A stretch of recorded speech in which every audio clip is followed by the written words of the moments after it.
এরা এদেরকে এই যে টেম্পোরারি করবে, কিন্তু টেম্পোরারি করে পরে যেন না বলে যে আমাদের চাকরি দিতে হবে, মানে আমরা চাকরিতে আছি কারণ আপনি এটা আমাদের করতে বলেছেন, পরিষ্কার করে বলেছে। ভবিষ্যতে কিন্তু তারা যেন না বলে যে আমাদের চাকরিতে বহাল রাখতে হবে। এত বড় মিথ্যাচার কি করে করতে, অসত্য কথা কি করে বলতে পারেন একজন মুখ্যমন্ত্রী হয়ে? আমি তো বুঝতে পারি না। তোমাদের চাকরি যাবে না মানে চাকরি তো চলেই গেছে, 6 মাসের মধ্যেই নিয়োগ প্রক্রিয়া কমপ্লিট করতে কোনো অসুবিধা নেই, কিন্তু এটা টেনে টেনে টেনে টেনে ওই ভোট পর্যন্ত নিয়ে যাবে। আর কি বলবে? এই মুহূর্তে আমাদের সঙ্গে কামাল স্যার রয়েছেন। স্যার, আগের দিন যখন প্যানেল বাতিল হলো আপনি একাধিক বিস্ফোরক তথ্য দিয়েছিলেন এবং তারপর আমরা দেখলাম যে নেতাজি ইন্ডোরের সামনে 500 টাকা করে বিক্রি হচ্ছে কার্ড, যে যোগ্য অযোগ্য কে ভেতরে ঢুকবে। তারপর মুখ্যমন্ত্রী যা যা আশ্বাস দিল, আপনি তো একাধিক সময় মানে মুখ্যমন্ত্রীর সাথে কাজ করেছেন, তো সেই আশ্বাস কি পূরণ হবে চাকরি প্রার্থীদের? দেখুন, প্রথম কথা যে যোগ্য অযোগ্য আলাদা করতে পারেনি, হ্যাঁ, হাইকোর্টে সুপ্রিম কোর্টে, সেটাও কালকের বোঝা গেল। গতকাল বাইরে অযোগ্যদের আসতে বলে দিয়েছেন আর ভিতরে যোগ্যরা বসে আছে। মানে কি, যে যোগ্য তোমাদের যোগ্যদের থেকে অযোগ্যরা ওনার কাছে বেশি বিপদের চিহ্ন। হ্যাঁ, এবং গতকাল যে বলেছিলেন, দেখুন যে তোমাদের জন্য প্ল্যান রেডি করেছি, plan A B C D. Actually প্ল্যানটা কি আমি বলে দিচ্ছি। এ থেকে অ্যাক্ট্রেস, উনি নিজেই তো ভালো অভিনয় করতে পারে, তাই অ্যাক্ট্রেস। আর বি থেকে হচ্ছে বাম, মানে চোখে বাম দেবে মলম। আর সি থেকে ক্রাই, কাঁদবে। আর ডি থেকে হচ্ছে কি ডিস্ট্রয়, সব পশ্চিমবঙ্গের শিক্ষা ব্যবস্থা তথা যেসব ছেলে মেয়ে আছে তাদের লাইফ নষ্ট করে দেবে। প্ল্যান হচ্ছে কি এটাই। কেন বলছি, কালকের ওইটা বললেন যে আমি তোমাদের পাশে আছি, তাহলে আজকের মধ্যশিক্ষা পর্ষদ এপিডেভিট দিলেন। কোথায় এপিডেভিট দেবেন? মানে ইয়েতে, কোর্টে। সেখানে অদ্ভুতভাবে এদের চাকরি বাঁচানো নিয়ে কিচ্ছু বলেনি। কি বলেছে? বিদ্যালয়ের স্বার্থে এদেরকে টেম্পোরারিলি একটু সুযোগ দেওয়া হোক আগামী বছর 26 মার্চের পর্যন্ত, কারণ বিদ্যালয়ের অবস্থা খুব খারাপ। তাই এবং বেশ কিছু স্কুলের নাম দিয়েছে, এই স্কুলে এতজন চলে গেছে, তাহলে এইভাবে চলছে। হ্যাঁ, এইটা দিয়েছে, দিয়ে বলেছে 2026 মার্চ পর্যন্ত যেন এরা সেই কাজে বহাল থাকে। টেম্পোরারিলি পরিষ্কার করে বলে দিয়েছে, যেটা দেবে আর কি, ওখানে টেম্পোরারিলি তাদেরকে বহাল রাখা হোক। তাহলে কই একবার তো বলেনি যে রায়টা আপনি বিবেচনা করে দেখুন। তাই এটা চাকরি প্রার্থীরা জেনে গেছে, যারা চাকরিহারারা জেনে গেছে, সারা পশ্চিমবঙ্গবাসীদের জানা উচিত। উনি কালকের এবিসিডি যা বলেছে সেটা বললাম, তার মানে ওদেরকে শুধু মনটা ভোলানোর জন্য এই কথাটা বলেছেন। এবং তাহলে মুদ্রা কথা, সুপ্রিম কোর্টে কেন উনি এই অরিজিনালটা বললেন না যে ওদেরকে অযোগ্যদের আলাদা করে দেওয়া হোক, যোগ্যদের চাকরিটা থাকুক? নিশ্চয়ই আমি এপিডেভিট দেখেই বলছি ওদের, যে সেখানে শুধু এদের টেম্পোরারি সার্ভিসের জন্য বলেছে। তাহলে আপনি ভাবুন কতটা, ওই জন্য আমি বললাম না, এ থেকে কি বললাম, অ্যাক্ট্রেস, এ থেকে ডি, ওই পুরো অভিনয় করে চোখে বাম দিয়ে, এমনি তো যারা অভিনয় করে তারা তেমনি কাঁদে না, চোখে বাম দিয়ে কাঁদবে, তারপরে হচ্ছে লাস্টে ধ্বংস করে দেবে শিক্ষা ব্যবস্থা, তো ধ্বংস। এবং আজকের থেকে প্যারা টিচাররা, তাদের হচ্ছে 3 দিনের স্ট্রাইক। সুতরাং স্কুল চলবে কি করে? স্কুল তো চলতেই পারে না। সুতরাং গতকালই বোঝা গেছে, গতকালই কি বলেছিল, আমি তোমাদের আগে দেখছি, তারপরে কাদের দেখবে বলেছে? অযোগ্যদের। তাহলে এই যে যোগ্য অযোগ্য আপনি ঠিক করতে এখনো পারবেনই না। কতজন অযোগ্য, তাদের নাম ঠিকানা দেখুন, খুব সহজ ব্যাপার। 3 তারিখে রায় হলো, 3 তারিখে সন্ধ্যাবেলা আপনি আপনার ওয়েবসাইটে নাম ঠিকানা স্কুলের নাম দিয়ে দিন, ডেলি পেপারে 3-4 পাতা জুড়ে নাম ঠিকানা দিয়ে সবাই জেনে গেল। তাহলে এই প্রকৃত যোগ্য যারা, তারা আর কলঙ্কিত হবে না মানুষের কাছে। কিন্তু সেটা দিচ্ছে না কেন? এবং এই যে নতুন যেটা বললো, আমি ওটাকে রিভিউ করতে পারো, সেখানেও তো বলতে পারতেন। সেখানে একবারও ওদের চাকরি পার্মানেন্টলি বাঁচানোর কথা বলেননি মধ্যশিক্ষা পর্ষদ। তাহলে এই যে সরকারের মানে মনের যে কি বলবো প্যাঁচ, বা মনের হচ্ছে কীরকম ছন্দ, সেটা পশ্চিমবঙ্গের মানুষ আরেকবার দেখুক। এই জন্য আমি বলেছিলাম, এই চাকরিহারারা যেন মমতা ব্যানার্জির ফাঁদে না পড়ে। সেই তারা ফাঁদে পড়ল, এখন কিছু হলো না। তারা বলছে আমরা বৃহত্তর আন্দোলনে যাবো। আচ্ছা, বৃহত্তর আন্দোলন করে কি এই পথ ফিরে পাওয়া সম্ভব? কোনোভাবেই সম্ভব নয়। এখন যতই আন্দোলন করুক আর যাই করুক, কৃষক আন্দোলন সেইটা করে কৃষি বিল বাতিল করেছে, হ্যাঁ, এবং সারা বিশ্বে যত শ্রমিক আন্দোলন শ্রমিকরা করেছে, ইত্যাদি আন্দোলন করেছে, করে তারা কিন্তু কিছু পরিবর্তন এনেছে। তো এরা কি পরিবর্তন আনবে?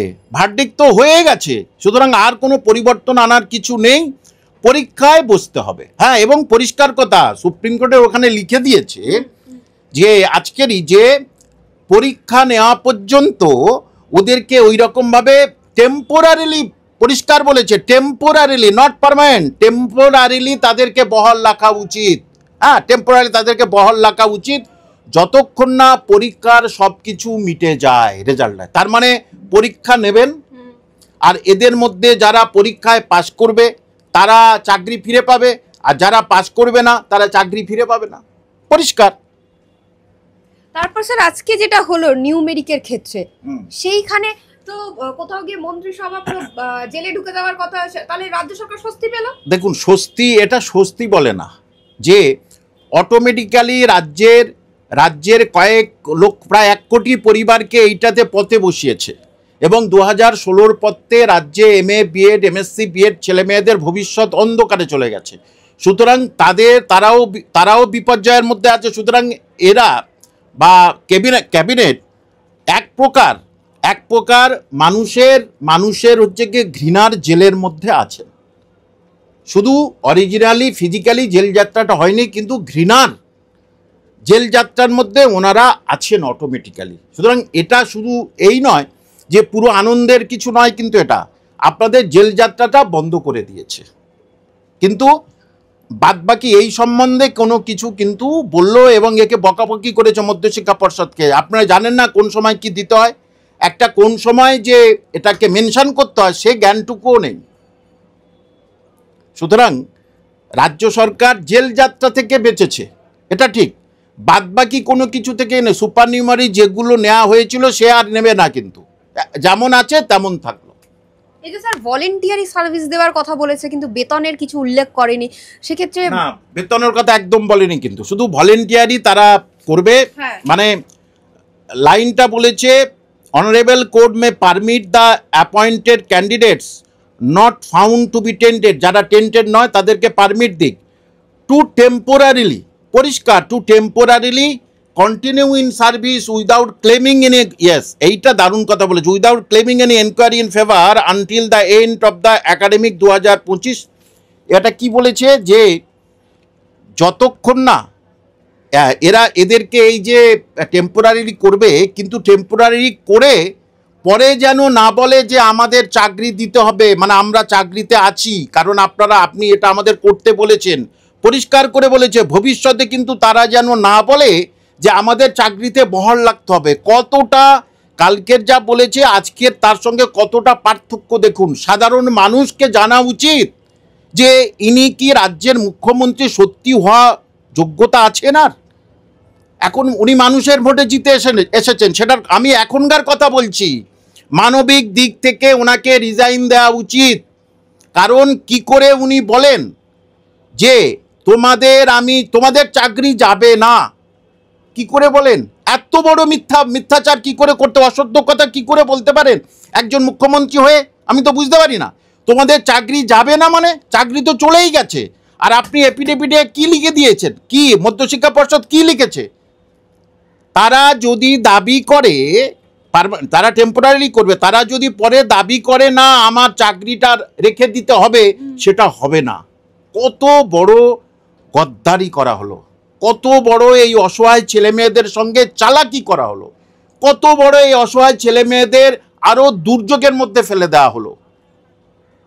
মানে চেয়েছেন যে তারা স্কুলে যাক, যা 2-5 হাজার টাকায় করা উচিত। কারণ দেখুন, হাইকোর্টের রায়, সুপ্রিম কোর্টের রায় 3 তারিখে 11টার সময় হয়েছে, 10:30 থেকে 11টার সময়।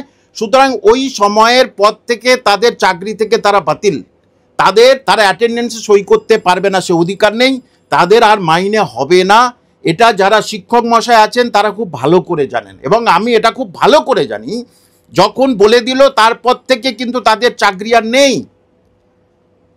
এদের এটা আইনের ভাষায় বলে কি অ্যাপ ইনিশিওর, এর আইনের ভাষা একটা কি বলে আর কি, যে তোমার একদম শুরু থেকেই তোমার চাকরি চলে গেল, শুরু থেকে ভয়েড অ্যাব ইনিশিও, এটা আইনের ভাষা বলা ভয়েড অ্যাব ইনিশিও, অর্থাৎ শুরু থেকে তুমি ক্যান্সেলড।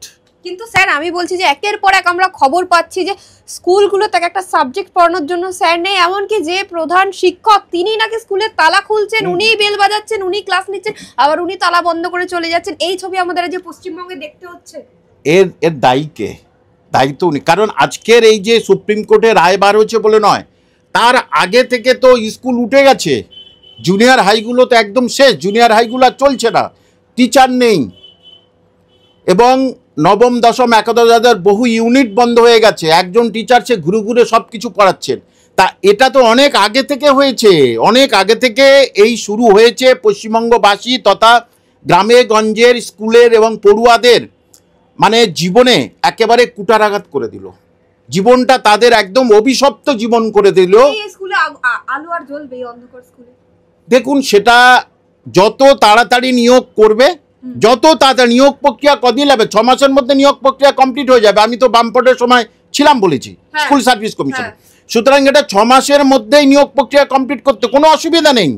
মানে এখন যদি আমাদের বর্তমান সরকার ডিলে করে 6 মাসের বেশি, তাহলে তারা ইচ্ছে করে করবে বলছে? নিশ্চয়, ওই যে বলেছে কেন যে নেক্সট ইয়ারের 26শে মার্চ পর্যন্ত, তার মানে কি অতদিন দেরি করবে?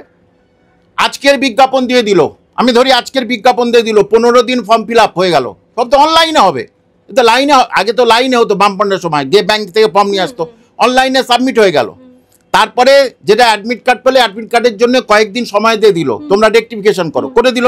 তারপরে পরীক্ষার ডেট দিয়ে দিল, পরীক্ষার ডেট দিয়ে দিল, সঙ্গে সঙ্গে রাত্রে আসলে সেন্ট্রালের পরীক্ষার মতো সবাই তাদেরকে কত পেয়েছে, ভুল না ঠিক সেটা দেখতে পাবে, কারণ অ্যান্সার স্ক্রিপ্ট দিয়ে দেওয়া হবে, ঠিক আছে, দিয়ে দেওয়া হলো। তারপরে 7 দিন টাইম দেওয়া হলো, কার কি ভুল আছে বলে দিন, রেজাল্ট পাবলিশড হয়ে গেল, ব্যাস। 6 মাস থেকে 7 মাস, এর বেশি নয়।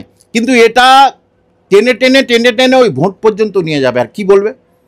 কারণ সামাজিকভাবে, অর্থনৈতিকভাবে, রাজনৈতিকভাবে দেউলিয়া হয়ে গেছে এই সরকার, এবং এখন ওই জন্যে ধর্মটাকে কাজে লাগাতে চাচ্ছে। আমি আগেই বলেছি, রাজনীতির মধ্যে যখন দুর্নীতি প্রবেশ করে তখন রাজনীতিবিদরা বুদ্ধি করে ধর্মটা রাজনীতির মধ্যে নিয়ে আসে, তাহলে কি হবে? ধর্ম আর ধর্মে যুদ্ধ হবে, হ্যাঁ, আর তাহলে রাজনীতিবিদরা ঠিক থাকবে, দুর্নীতির কথা মানুষ ভুলে যাবে। এই যেমন সংখ্যালঘুরা পথে নেমেছে ওই যে ওয়াকফ বিল নিয়ে, তাহলে এবারে যদি কিছু রকমের গন্ডগোল হয় হিন্দু মুসলিমদের মধ্যে, না হোক, সেটা চাই শিক্ষক হিসাবে, তাহলে দুর্নীতির কথা সব ভুলে যাবে। এরকম বহু আন্দোলন পশ্চিমবঙ্গে দেখেছি এই সরকারের সময়, হ্যাঁ। সুতরাং 2 দিন আছে, 2 দিন পরে উঠে যাবে, কিছু করার নেই, ভার্ডিক, অন্তিম ভার্ডিক হয়ে গেছে, আর কারোর কিছু করার নেই। এবং বারবারই কি বলছে, আমার সময় দিল না আমাদের, কি আশ্চর্য! 2 বছর ধরে হাইকোর্টে হয়েছে, হাইকোর্টে বারবার বলছে আপনি সব তথ্য জমা দিন, দেয়নি, সুপ্রিম কোর্টেও জমা দেয়নি, এবং আজকের কই আলাদা করে দিয়েছে? আলাদা তো আপনি করবেন, আলাদা সুপ্রিম কোর্ট করতে পারেনি বলে সুপ্রিম কোর্ট তো আপনাকে, সুপ্রিম কোর্ট তো বলেছে অযোগ্যদের বাতিল করে দিন, তাদের টাকা ফেরত দিন, সেটা হিসেব, সে নাম ঠিকানা দেবে কে? সুপ্রিম কোর্ট নাম ঠিকানা দেবে? আপনি তো নাম ঠিকানা দেবেন, দেবে কি করে? কিচ্ছু নেই তো, দেবে কি করে?